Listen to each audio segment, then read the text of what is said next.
Hello everyone, আসসালামু আলাইকুম। আমি তাসনিম আক্তার তাহমিনা, তাহিস ফ্রম তাহমিনা ইটস তাহাস অ্যাক্টিভিটি। আর আজকের রেসিপি আমার হচ্ছে হোয়াইট সস পাস্তা। তার জন্য আমি প্রথমে কড়াইটা ভালো করে গরম করে নিয়ে তার মধ্যে 1 চা চামচ পরিমাণে বাটার দিয়ে দিয়েছি। এখন এর উপর 1 টেবিল স্পুন ময়দা দিয়ে দিচ্ছি।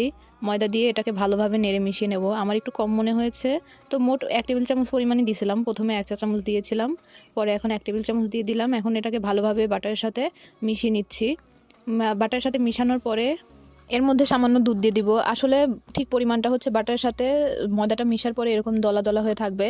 আর সামান্য দুধ দিয়ে এটাকে মিক্স করে নেব, যাতে দুধের মধ্যে ময়দাটা দলা পেকে না যায়। সামান্য একটু দুধ দিয়ে ভালোভাবে নেড়ে মিশিয়ে নেব ভালো করে। তারপরে যখন এরকম একটা ঘন টেক্সচার আসবে তখন বাকি লিকুইড দুধটুকু দিয়ে দেব। এখানে আমি হচ্ছে 1 কাপের থেকে একটু বেশি দুধ ইউজ করেছি মোটমাট। আপনারা আপনাদের পরিমাণ অনুযায়ী বাড়িয়ে কমিয়ে নিতে পারেন। এবার ঘন মিশ্রণটাকে ভালো করে পাতলা মিশ্রণের সাথে মিশিয়ে নিচ্ছি।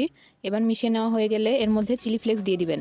আমার কাছে চিলি ফ্লেক্স করে নেওয়াটা ভেজাল মনে হয়েছে এবং কিনাটাও অযৌক্তিক মনে হয়েছে, যেখানে বাসায় শুকনো মরিচ আছে। এজন্য এরকম ছোট ছোট করে দিয়ে দিয়েছি। আপনারা চিলি ফ্লেক্স ইউজ করতে পারেন, বানিয়েও দিতে পারেন, কিনেও দিতে পারেন, সমস্যা নেই। আর এখানে আমি সামান্য ধনিয়া গুঁড়া দিছি, আপনারা এটা স্কিপ করতে পারেন।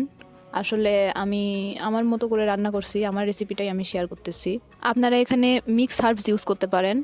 আর ধনিয়া গুঁড়ার কালারটা দেখতে মানে পুরা হলুদের গুঁড়ার মতো লাগতেছে, এডিট করার পরে এরকম কালার চলে আসছে।